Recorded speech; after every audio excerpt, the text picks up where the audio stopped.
Welcome to my channel, The World of Science Fiction. Don't forget to like and subscribe to the channel. The wind over the rocky plains of Varus carried only silence, broken occasionally by the sound of boot heels striking against scorched stone. Kai Nern pulled his collar higher against the biting chill, his breath forming small clouds that dissipated quickly in the thin air. The training outpost loomed ahead, a collection of stark, utilitarian structures that seemed to have grown organically from the barren landscape itself. Varus had been beautiful once, or so the history texts claimed. Before the war with the Cyan, it had boasted forests and oceans. Now it was little more than a memorial to battles long forgotten, its surface scarred by weapons that had stripped away all but the most resilient forms of life. The Federation maintained the outpost not because Varus held strategic importance, but because forgetting seemed somehow worse than remembering. Kai adjusted his pack and quickened his pace. He was already late for the induction ceremony, not a good look for his first day at a new posting. The other recruits had been processed hours ago, their footprints still visible in the thin layer of rust-colored dust that covered everything on this world. "Move it, Nern!" The bark came from Sergeant Voss, a stocky woman whose scowl seemed permanently etched into her weathered face. "The others finished the ceremony ages ago. What's your excuse?" "Transport delay, Sergeant," Kai replied, knowing it wouldn't matter. Excuses never did, even legitimate ones. "Well, you're still going through it. Tradition is tradition, even for stragglers." She jerked her head toward the central plaza. "Get moving." The plaza was empty save for a single figure at its center. Not human, but a statue carved from the local stone. It depicted a Cyan woman, seated, her arms held open in what could be interpreted as either welcome or surrender. Her skin, rendered in pale rock, captured the distinctive ridges along the cheekbones that had marked the blue-skinned species. Her eyes were closed, her expression serene yet somehow sorrowful. Time and weather had taken their toll. A jagged crack ran down one side of her face, and her fingers had been worn smooth by countless touches. "You know the drill," Voss said, crossing her arms. "Kiss the forehead of the last Cyan. Seal your commitment to the peace." Kai knew it was more than that. The statue represented the Federation's victory, a conquered enemy immortalized in stone. The kiss wasn't about peace, it was about dominance. The thought left a bitter taste in his mouth. "Today, Nern." Kai approached the statue, studying its features. Something about the figure struck him as odd. The way the stone seemed almost translucent in the fading daylight, the unnatural stillness it projected. Not just the stillness of stone, but something deeper, more absolute. He leaned forward, hesitating just a breath away from the cool surface. Then reluctantly, he pressed his lips against the statue's forehead. The stone was cold against his lips, as expected. But there was something else, a faint vibration, like a heartbeat transmitted through rock. Kai pulled back, frowning. "Did you feel that?" he asked, turning toward Voss. The sergeant opened her mouth to reply, but her words were lost in a sudden rumble that shook the ground beneath their feet. A network of cracks spread across the statue's surface, starting from the spot where Kai's lips had touched and racing outward like lightning. The statue's eyes opened. They were not stone but flesh, a luminescent blue that cast eerie shadows across the plaza. The cracks widened, pieces of stone falling away to reveal smooth blue skin underneath. The statue, no, the woman inhaled sharply, her chest expanding with her first breath in what must have been centuries. Kai stumbled backward, his heel catching on a loose stone. He fell, eyes fixed on the impossible sight before him. Voss was shouting into her comm, but the device emitted only static. All around them, lights flickered and died as power systems failed throughout the outpost. The Cyan woman rose from her seated position, fragments of her stone prison falling away with each movement. She was tall, taller than any human, her limbs graceful despite the evident stiffness in her joints. Her body was covered in a fine layer of ash, and strands of white-blue hair fell over her glowing eyes. Those eyes found Kai, fixing him with a gaze that seemed to peer into his very soul. "You kissed me," she said. Her voice was melodious, with an accent that made the words sound almost like music, despite the gravity they carried. It wasn't accusatory or curious, merely a statement of fact, delivered with the weight of absolute certainty. "I didn't. I mean, it's just a tradition," Kai stammered, scrambling to his feet. "We didn't know you were." Now they will return, she continued as if he hadn't spoken. She lifted her hand, studying her own fingers with a detached fascination. The seal is broken. The signal is sent. Voss had abandoned her useless calm and drawn her sidearm. Don't move, she ordered, training the weapon on the CN woman. On your knees now. The woman turned her gaze to Voss, expression unchanged. Your weapons cannot undo what has been done. The signal has already crossed the void. As if to confirm her words, a high-pitched whine cut through the air. Kai looked up to see lights blinking in the darkening sky. Satellites that had been dormant for as long as the outpost had existed, suddenly awakening. The ground beneath them trembled again, more violently this time. In the distance, structures long buried in the planet's surface began to emerge, breaking through layers of dust and stone. Transmission arrays, their surfaces etched with glyphing script that Kai recognized from historical archives as Sieni. The woman closed her eyes briefly, as if listening to a distant sound. When she opened them again, there was something like sorrow in their glow. They have heard, she said. They are coming. 6 hours later, Kai found himself in a cramped security office that had been hastily converted into a command center. Emergency lighting cast harsh shadows across the faces of the officers gathered around a holographic display showing the space surrounding Varese. They just appeared, Lieutenant Commander Rail was saying, gesturing to the cluster of ships that had materialized at the edge of the system. No jump signatures, no warp trails. 1 minute our sensors showed nothing. The next, this. The ships were unlike anything in the Federation fleet. They were massive, their hulls adorned with the same glyphing script that marked the transmission arrays. Their design defied conventional spacefaring logic. Asymmetrical, with protruding structures that seemed more ceremonial than functional. Yet they moved with precision, forming a blockade in high orbit around Varese. See any warships, Admiral Thorne said, his voice tight. I've seen the historical records. These are siege vessels, designed for planetary bombardment and occupation. But the Cian are gone, Voss protested. They retreated beyond the fringe after the war. There hasn't been a confirmed sighting in over a century. Apparently they weren't as gone as we thought. Thorne's gaze shifted to Kai, who stood uncomfortably in the corner. Tell me again exactly what happened. Kai had already recounted the events in the plaza multiple times, but he did so again, trying to recall every detail. When he finished, the room fell silent. And the woman? Thorne asked. Disappeared, Voss answered. During the power failure, security systems were down for 13 minutes. By the time they came back online, she was gone. We've got search teams combing the outpost and surrounding areas, but Varese is honeycombed with caves and ruins, Rail finished for her. She could be anywhere. A communications officer burst into the room, face pale. Admiral, we're receiving a transmission from the Sieni fleet. Thorne nodded grimly. Put it through. The holographic display flickered, the image of the fleet replaced by a face. The Cyan who appeared was older than the woman from the statue, with deep ridges across blue skin and eyes that glowed with a harder light. Federation outpost, the Cyan said, the words precisely enunciated. The treaty has been broken. The keeper has been released. We return to settle the debt. This is Admiral Thorne of the Federation. We have no knowledge of any treaty. The release of your keeper was accidental. We are prepared to discuss. Discussion ended when the seal was broken. The Cian interrupted. Prepare your defenses or surrender. Those are your options. The transmission cut off abruptly. The holographic display reverted to showing the fleet, which had begun to move, spreading out to surround the planet. Get me Federation command, Thorne ordered. Priority Alpha. And I want everything we have on the Sian War and any treaties that ended it. An intelligence officer stepped forward. Sir, that's the problem. Most of the treaty details were classified. Level 10 security clearance. The public records only mention a peaceful resolution, with no specifics. Then get me someone with level 10 clearance, Thorne snapped. That's just it, sir, the officer continued. The records appear to have been redacted, possibly erased, even at command level.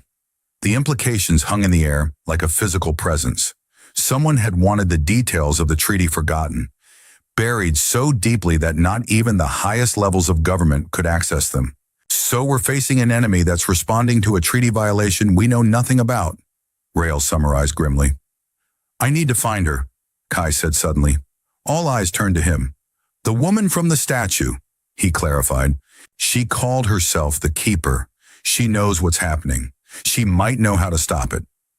You're not authorized for field operations, recruit, Voss began, but Thorne raised a hand to silence her. He's right, the Admiral said. She's our only link to whatever's happening. But we need a formal search operation, not a solo... An alarm blared, cutting him off. The holographic display shifted again, showing multiple entry points in the atmosphere. They're landing, Rail reported, voice tense.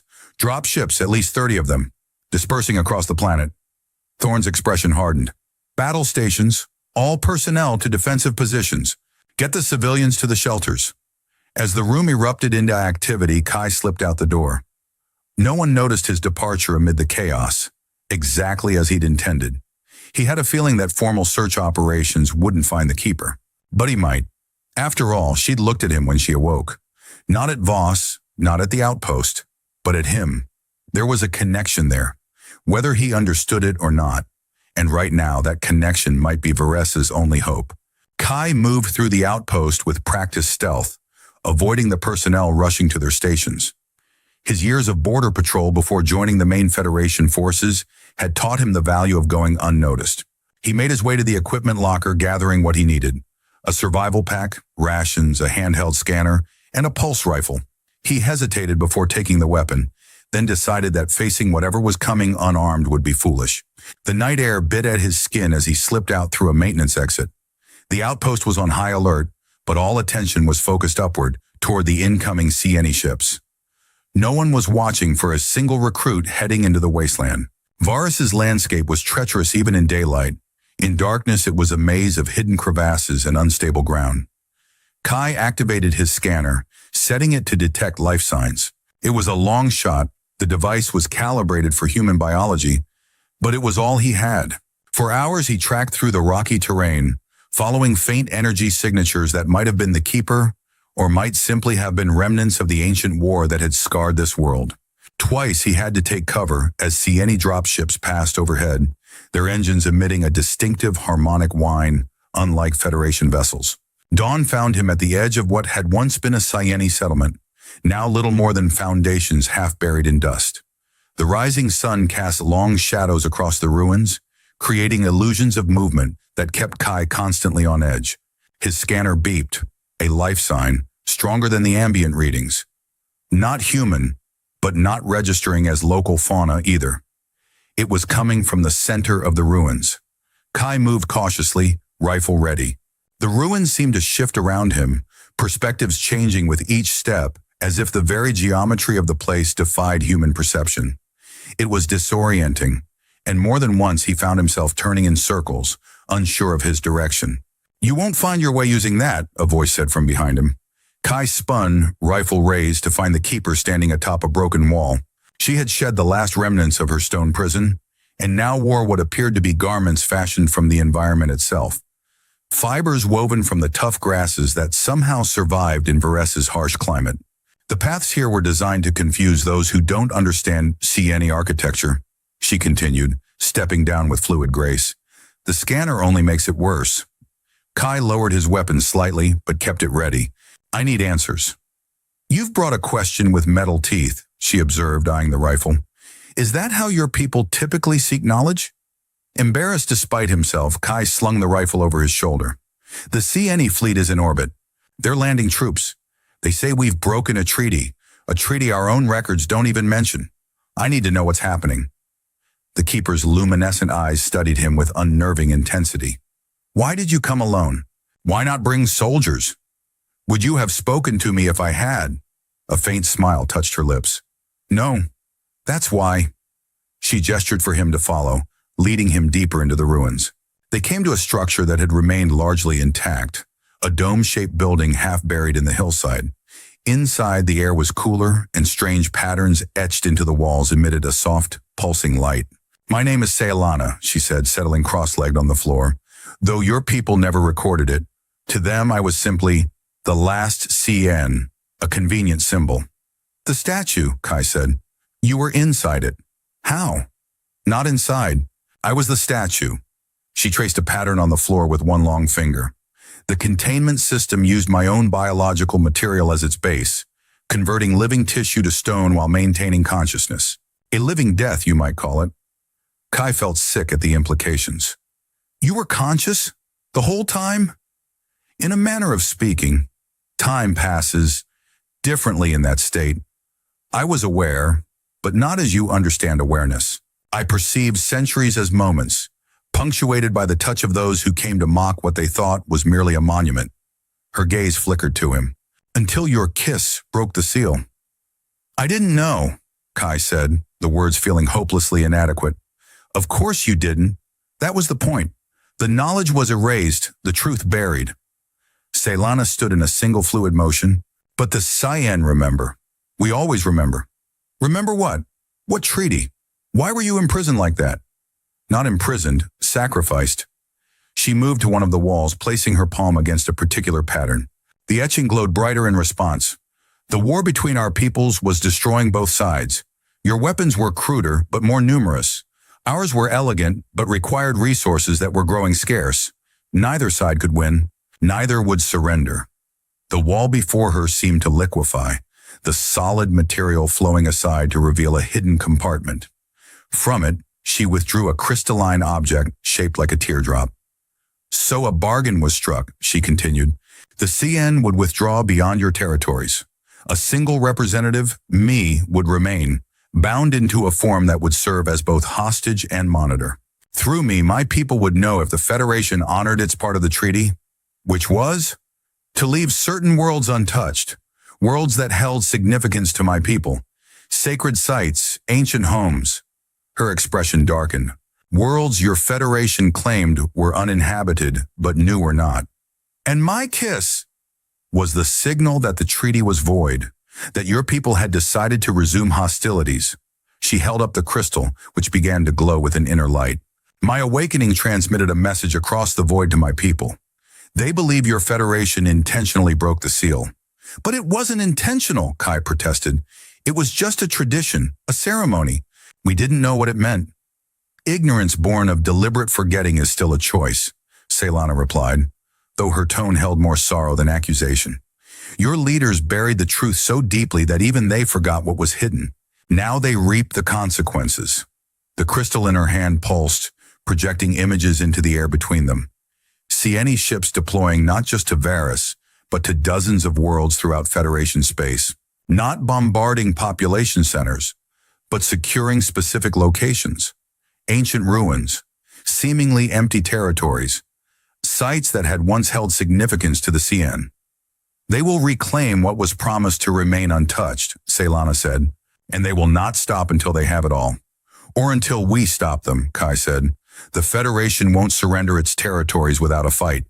Then there will be war again, a war neither side can truly win. She closed her hand around the crystal, extinguishing its light. Unless a new signal is sent, a new silence established. What kind of signal? The same kind that was broken. Ceylana's eyes met his, unwavering. A living seal. Understanding dawned slowly, bringing with it a cold dread. You mean someone has to take your place? Become a statue like you were? Yes. It should be you then, Kai said, the words coming automatically. You were the original seal. You could explain to your people what happened, that it was a mistake. Ceylana shook her head. I've been broken. The CN would never trust a seal that had failed once before. She stepped closer to him, close enough that he could see the intricate patterns in her luminescent irises. It must be someone new, someone who represents the Federation's genuine desire for peace. The implication hung between them, unspoken but unmistakable. No, Kai said, backing away. No, I can't. I won't. Then war will consume both our peoples again, Ceylana replied simply. And this time, there may not be enough left of either to forge another peace. Strange lights flickered across the horizon as Kai and Ceylana made their way through Varus's rock valleys. Night had fallen again, the darkness broken by the occasional flash of weapons fire in the distance. The Sieni landing parties had encountered Federation resistance, and skirmishes were breaking out across the planet. We don't have much time, Ceylana said, her voice low. My people are methodical. They will secure key positions first, then begin a coordinated assault on your major installations. And killing me won't stop them? Kai asked, only half joking. She glanced at him, expression serious.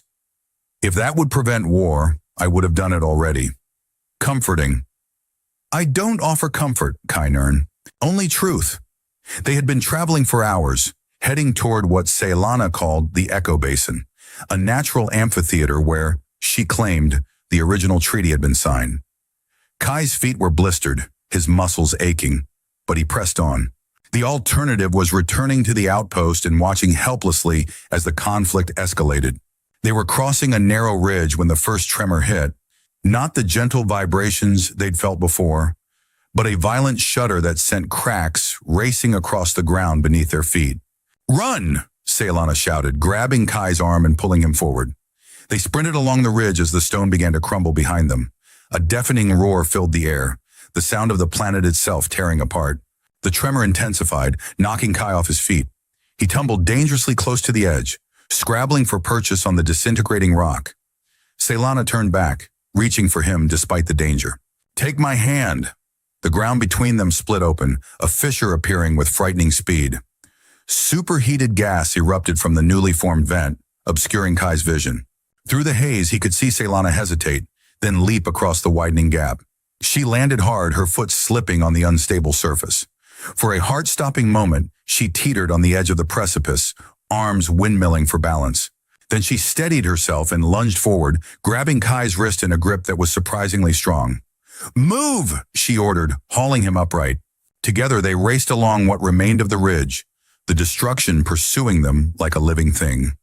The path ahead narrowed to a knife's edge, barely wide enough for one person. There's no time, Ceylana said. Jump! Below them was a drop of at least 30 meters, ending in a jumble of sharp rocks. Are you insane? Kai gasped. In answer, Ceylana wrapped her arms around him and leapt, pulling him with her into empty space. Kai's scream was torn from his throat by the rush of air. They plummeted toward the rocks. Then suddenly their descent slowed, as if they were falling through liquid rather than air. They landed with jarring force, but far more gently than should have been possible. Kai rolled onto his back, gasping for breath, staring up at the ridge they'd just abandoned as it collapsed entirely. How? Sieni physiology, Ceylana replied, rising to her feet with a slight grimace. We can manipulate local gravitational fields for short periods. Not enough to fly, but enough to cushion. Kai noticed she was favoring her right leg. A blue-black liquid, blood he realized, was seeping through a tear in her improvised garments. You're hurt. It's nothing, she said dismissively. We need to keep moving. Not until I look at that wound. She started to protest, then relented with a sigh. Quickly then. Kai examined the injury, a deep gash running along her calf. The edges of the wound had an odd crystalline appearance, as if her blood was partially solidifying on contact with air. Does it always do that? He asked, gesturing to the strange effect. Yes, it's why we don't bleed to death easily, but it won't heal properly without treatment. She tore a strip from her garment and handed it to him. Bind it, tightly. As Kai wrapped the makeshift bandage around her leg, a sound from above made them both freeze. The distinctive whine of a Federation dropship echoed through the ravine. It passed overhead, flying low, its searchlights sweeping the terrain. They're looking for us, Kai murmured. Not us, Ceylana corrected. Me. They believe I'm the key to stopping the Sieni advance. Aren't you? No, I'm only the messenger. The key is what we're seeking. She nodded toward the east, where the terrain dipped into a shallow valley. The basin is just beyond that rise. We should... Her words were cut off by the sound of weapons fire. Not distant, but alarmingly close. They pressed themselves against the rock face, trying to pinpoint the source. There, Kai whispered, pointing to a narrow canyon about half a kilometer away. Flashes of energy weapons illuminated the growing darkness. Moving cautiously, they made their way closer. The sounds of battle grew louder. The sharp crack of Federation pulse rifles, the distinctive harmonic whine of Sieni energy weapons. Then abruptly, silence. They reached the edge of the canyon and peered down. Below them, a Federation patrol lay scattered across the rocky ground. 6 soldiers, their bodies contorted in death. Standing over them was a Sieni strike team, their blue skin almost luminescent in the twilight. They didn't even have a chance to surrender, Kai whispered, horror and anger mingling in his voice. They wouldn't have been offered the chance, Ceylana replied grimly. This is what happens when ancient hatreds are awakened. The young of both our species pay the price for grudges they never knew existed. One of the Sieni soldiers looked up suddenly, scanning the canyon rim. Kai and Ceylana ducked down, but not before Kai caught a glimpse of the soldier's face. Young, eyes burning with a righteous fury that chilled him to the core. We have to go, Ceylana whispered. Now. They retreated silently, taking a more circuitous route toward the echo basin. The encounter had shaken Kai more deeply than he wanted to admit. Those soldiers on both sides were fighting a war they barely understood, dying for secrets buried centuries ago. A sound from above made them both freeze. A Sieni dropship was passing directly overhead, its engines throttled back to near silence. It descended about half a kilometer away, landing lights briefly illuminating the landscape. They're looking for me, Ceylana murmured. They believe I was taken prisoner. Weren't you? For centuries? She shook her head. I volunteered. My clan had the strongest connection to the worlds your people had desecrated. It was my right to serve as keeper. Some honor, Kai muttered. Honor is not the same as pleasure, she replied. Sometimes the greatest honor lies in the heaviest burden. They waited until the dropship's lights disappeared before continuing their journey. The terrain grew more treacherous as they neared the echo basin, the ground broken by fissures that vented steam and noxious gases from Varessa's unstable core. Why here? Kai asked as they picked their way through a particularly hazardous stretch. Why was the treaty signed in such a remote location? It wasn't remote then, Ceylana answered. This was once the heart of a great Sieni city, Kelthara, the Singing City. The basin was its central forum, designed to amplify sound so that a single voice could reach thousands. What happened to it? Your orbital bombardment, she said simply. The same weapons that scarred the planet's surface destabilized its core. The city fell into the resulting fissures. Only the basin remains, protected by its natural formation. They crested a ridge and suddenly the echo basin lay before them. A perfect semicircle carved into the rock face, its surface polished to a mirror shine, despite the centuries of exposure. At its center stood a rusted transmitter, its design a hybrid of Sieni and Federation technology. Ceylana approached it, her bare feet making no sound on the smooth stone. Her hands hovered over the transmitter's controls, trembling slightly. They will kill you for what you've done, she said without turning. Kai remained at the edge of the basin, sensing that this moment required distance. I didn't know. That doesn't matter. Her hands dropped to her sides. Intent means nothing against result. Your kiss broke the seal, whether you understood its significance or not. She turned to face him, her expression softer than he had yet seen it. I was not a prisoner. I was the barrier. Living, breathing, made to hold the war back. Your kiss was the signal. It meant we're ready to fight again. Then we tell them it was a mistake, Kai insisted, stepping forward. We explain. Words won't stop them now, Ceylana interrupted. Only a new signal, a new silence. A tremor ran through the ground beneath them, stronger than the previous ones. In the distance, the horizon lit up with the unmistakable glow of energy weapons. The conflict was intensifying. We're out of time, Ceylana said. She gestured to a dark opening at the base of the polished rock face. The vault lies beneath. It's where the original sarcophagus was created. Kai hesitated, looking back the way they had come. He could still return to the outpost, rejoin his unit, fight alongside his people. It would be easier than what Ceylana was suggesting, and it would be futile. He turned back to her and nodded. Show me. The passage into the vault descended steeply, the walls lined with the same luminescent etchings Kai had seen in the ruined Sieni building. They provided just enough light to navigate by, casting eerie blue-green shadows that seemed to move independently of their sources. The etchings are alive in a sense, Ceylana explained, noticing his unease. They respond to the presence of sentient beings, drawing energy from our bioelectric fields. They're feeding on us? A symbiotic relationship. They take a small amount of energy. In return, they provide light and record our passage. The walls of this tunnel hold the memories of everyone who has walked this path. The idea of being recorded by alien technology made Kai's skin crawl, but he pushed the feeling aside. There were more immediate concerns. The tunnel eventually opened into a vast chamber that defied the apparent dimensions of the basin above.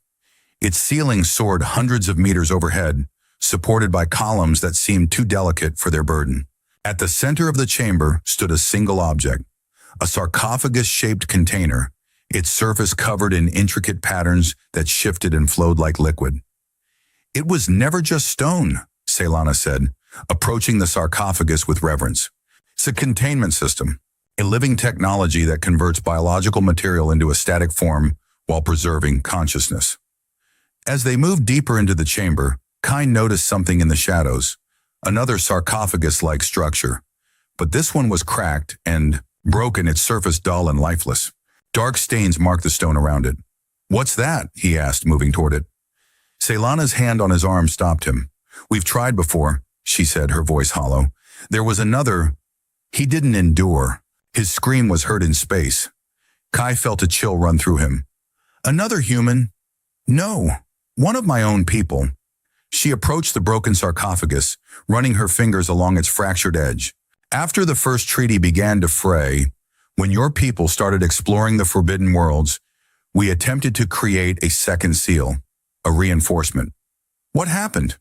The mind must be willing, truly willing." Her luminescent eyes darkened with the memory.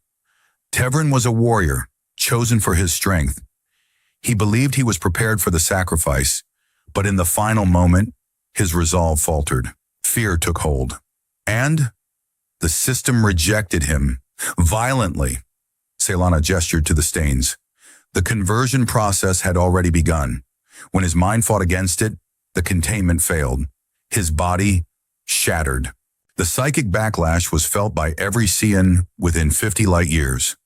Kai stared at the broken sarcophagus, suddenly understanding the true weight of what he was considering.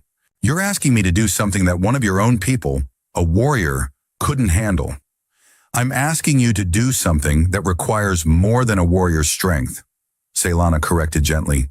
"It requires acceptance, complete and without reservation. And if I fail like he did," her silence was answer enough.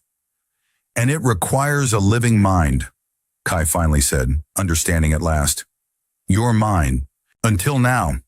If I return to the seal, they won't trust it," she said, confirming his suspicion. "I've been broken. The system would detect the flaw, and my people would know." She turned to him, her luminescent eyes solemn.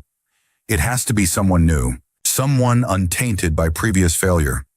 The implication hung between them, as it had in the ruins. But this time Kai didn't back away. "Me," he said quietly. "Yes. Why would they accept me? I'm human. The enemy. The system doesn't care about species. Only intent." Ceylana placed her hand on the sarcophagus, and the patterns beneath her touch glowed brighter. "It will read your mind, your heart. If your desire for peace is genuine, it will accept you. And if it's not, then it will reject you, painfully." Kai stared at the sarcophagus, trying to process what was being asked of him. To give up his life not through death, but through a kind of suspended animation that could last centuries. To become a living statue, a silent guardian against a war that his own people might not even recognize they were preventing. "How long?" he asked. "How long would I be like that?" "Until both sides truly desire peace," Ceylana replied. "Until the treaty is honored not through force or fear, but through understanding. So, potentially forever." Potentially. A distant boom shook the chamber, dust and small fragments of stone raining down from the ceiling. The conflict above was growing closer. "There's no time left for deliberation," Ceylana said. "The Ciani are landing on Varese now. Your Federation forces are engaging them. Soon the fighting will spread to other worlds." Kai closed his eyes, weighing his options. Return to the surface and fight a war that couldn't be won. Or stay here and disappear. Become a footnote in history, if that. Most likely he would be listed as missing in action, presumed dead. His family would mourn him without ever knowing his fate. But they would live. Everyone would live. He opened his eyes and stepped forward. "What do I need to do?" Ceylana's expression showed a mixture of relief and sorrow. "Remove your outer garments. The system needs direct contact with your skin." Kai shed his uniform jacket and shirt, then hesitated at his boots. Everything, Ceylana clarified. The conversion process needs to be complete. Swallowing his embarrassment, Kai stripped down completely. The air in the chamber was cool against his bare skin, raising goosebumps. Ceylana approached him, placing her hand on his chest directly over his heart. Her touch was warmer than he expected, almost hot. Once sealed, you will not age, she said softly. You will not move. You will not die. You will exist in a state between consciousness and sleep, aware but detached. Time will lose meaning. But they'll live, right? Kai asked, his voice barely above a whisper. Both sides? The war will stop? She nodded. If your intent is true, the signal will be sent. My people will recognize it for what it is, an offer of genuine peace. Then let's do it. Ceylana guided him to the sarcophagus. The patterns on its surface parted at his approach, revealing a hollow interior shaped roughly to human proportions. Step inside, she instructed. Once the process begins, do not resist. Acceptance is key to a successful conversion. Kai took a deep breath and climbed into the sarcophagus. The interior was neither warm nor cold, but seemed to adapt to his body temperature. He lay back, trying to find a comfortable position despite the awkward fit. Is this how it was for you? He asked, suddenly needing to know. Ceylana's expression softened. No, for me it was a ceremony. Hundreds of my people watching, singing the songs of passage. Sunlight streaming through crystal domes. She glanced around the dim chamber. I'm sorry it can't be the same for you. It's okay, Kai said, surprising himself with how much he meant it. This feels right somehow. She nodded, understanding. Then she leaned down and placed a kiss on his forehead, in the exact spot where he had kissed her statue form. For symmetry, she explained, straightening, and gratitude. She stepped back and began to sing, a haunting melody that resonated with the chamber's natural acoustics. The patterns on the sarcophagus responded, flowing up over the edges and beginning to cover Kai's body. As the material began to envelop him, Ceylana's song faltered for a moment. Her eyes took on a distant look, as if seeing beyond the chamber walls. When I was in stone, she whispered, her voice carrying clearly despite its softness, I felt every touch, every kiss, every child who placed their small hands on what they thought was merely a statue. The living material continued its slow progress up Kai's body, but he remained still, listening. Time moves differently there, she continued. Decades pass like breaths. I felt seasons change through the warmth and cold of the stone. I heard laughter, arguments, celebrations. I witnessed your people's lives played out before a monument they never truly understood. Her voice grew tighter, filled with an ancient pain. I sensed when your ships began venturing to the forbidden worlds. I felt the vibrations when ancient sites were excavated, when sacred grounds were terraformed. I couldn't scream. I couldn't warn the children who touched me that someday ships would come, that their games around my feet would give way to war. She resumed her song, but now Kai could hear the undercurrent of sorrow in the alien melody. Centuries of silent witness, of helpless observation. My father negotiated the original treaty, she said during a pause in the song. He believed in peace when others called for vengeance. When the Federation suggested a living seal, he volunteered himself. Her eyes met Kai's, but the council chose me instead, his daughter. They said my youth would ensure a longer-lasting peace. The material had reached Kai's chest now. He found he could still speak, though his voice sounded distant to his own ears. What happened to him? He died protesting the decision, trying to take my place. A single tear traced a luminescent path down her blue cheek. His last words to me were, "A peace built on sacrifice is no peace at all." I've had centuries to consider whether he was right. As the material crept higher, Ceylana suddenly stiffened. Her eyes widened, taking on that same intense luminescence they had shown in the echo basin. Voices, not physical but psychic, flooded her consciousness. The Sieni High Council had become aware of what was happening. "It is a human," one voice said, the thought words dripping with disdain. "This is weakness, not strength." "He will break as Tevrin did," another added. "His mind is not prepared for eternity." "Then the war continues," a third voice pronounced. "Perhaps it is time to end the Federation entirely." Ceylana closed her eyes, focusing her own thoughts to respond. "He chooses freely what Tevrin could not accept. That is not weakness." "He is human," the first voice repeated, as if this alone was damning. Yes, came a new voice, older and deeper than the others. That is precisely his strength. He did not know what his actions would unleash, yet he chooses to bear the consequences. When have we shown such courage? Silence followed, a hesitation that spanned light years. We will observe, the elder voice finally continued. If he endures, we will honor the new seal. The voices faded, leaving Ceylana drained but resolute. She looked down at Kai, now nearly engulfed by the living material. In his eyes she saw fear, but also determination, a willingness to step into darkness for the sake of light. It felt like being submerged in warm honey, a gentle pressure that increased gradually as the living technology engulfed him. Kai's instinct was to struggle, to fight against the encroaching substance, but he remembered Ceylana's warning and forced himself to relax. The material crept up his legs, his torso, his chest. When it reached his neck, panic flared despite his resolve. His breathing quickened. Don't fight it, Ceylana's voice came through the growing cocoon. Let it happen. Trust. Kai closed his eyes and focused on his reason for doing this. Not glory, not honor, just the simple desire to prevent needless death, to give both humans and Cian a chance at true peace. The material flowed over his face, covering his mouth, his nose, his closed eyes. For one terrifying moment, he couldn't breathe.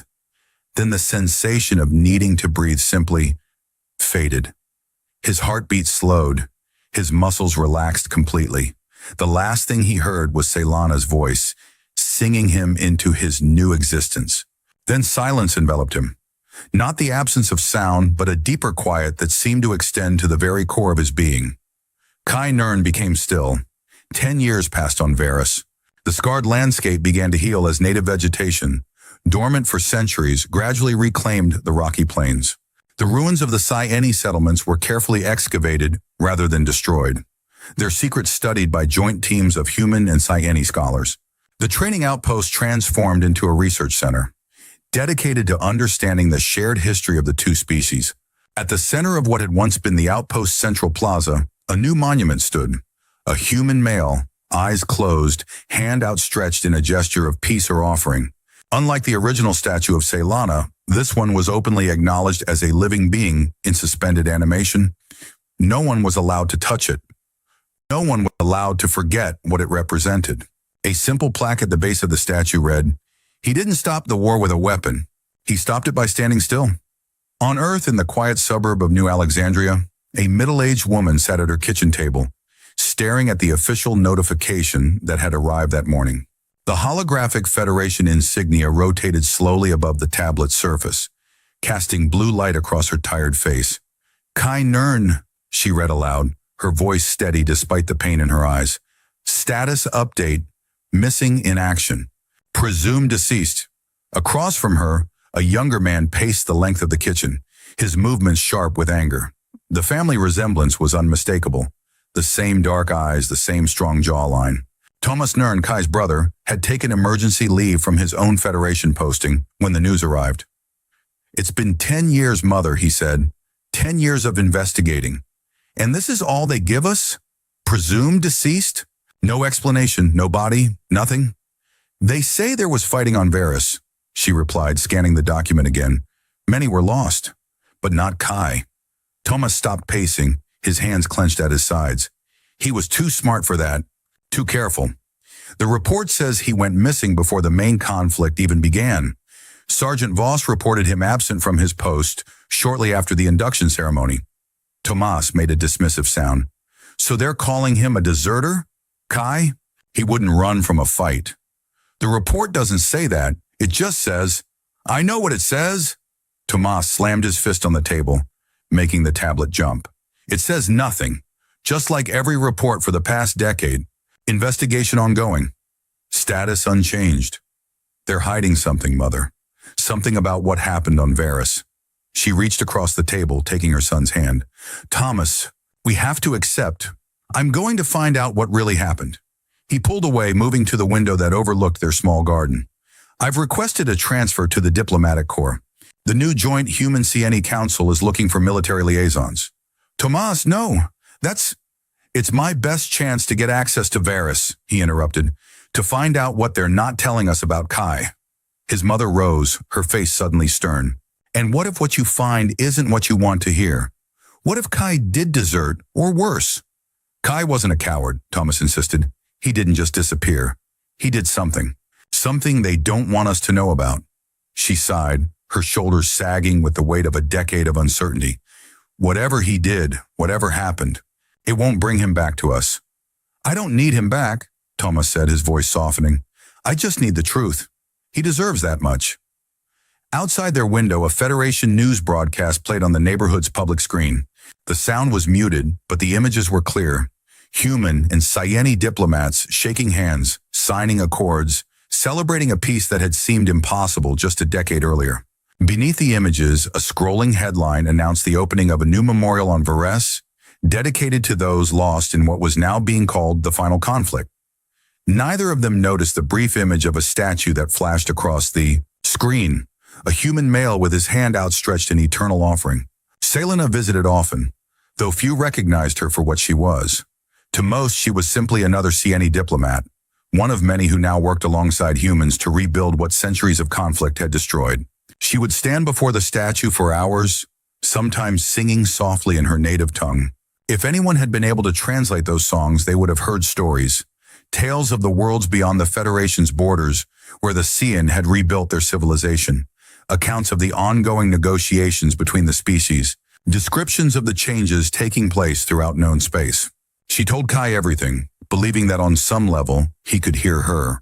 On a clear autumn day, 10 years after the events that had changed the course of two civilizations, an elderly man in a Federation admiral's uniform made his way slowly across the plaza. Admiral Thorne's hair had gone completely white, his face lined with the weight of a decade spent rebuilding from the brink of war. He walked with a slight limp, a souvenir from a Cyeni energy weapon during the brief fighting on Varese. He approached Kai's statue, standing before it in silence for several minutes. A young officer, a lieutenant, fresh from the academy, waited respectfully a few paces behind. "Sir," the lieutenant finally ventured, "if I may ask, who was he?" Thorne didn't turn around. His name was Kai Nern. Beyond that, nobody of consequence. But he must have been important, the lieutenant persisted, to have a monument like this. Was he a war hero? A diplomat? Neither. Thorne reached out, his gnarled hand hovering just above the statue's outstretched palm, careful not to make contact. He was a new recruit, barely out of training. He disappeared during the first hours of the conflict. The lieutenant frowned, confused. Then why? Because he did what none of us could do, Thorne said, his voice roughened by age and memory. We, the admirals, the diplomats, the politicians, we were all too busy defending our positions, justifying our actions, protecting our secrets. We couldn't see past centuries of mistrust. He finally turned to face the young officer. This monument doesn't commemorate who he was, Lieutenant. It commemorates what he became, a bridge, a sacrifice freely given, with no expectation of glory or recognition. I don't understand, sir. No, I don't suppose you would. Thorne's gaze returned to the statue. You've grown up in peacetime. You never saw what we were on the verge of, total war with an enemy we barely understood. The Cyan, sir? Yes, though enemy is a word we no longer use. Thorne sighed. Someday the full story may be declassified. Until then, remember this. Sometimes the greatest victories come not from those who speak the loudest, but from those who choose silence so that others may find their voice.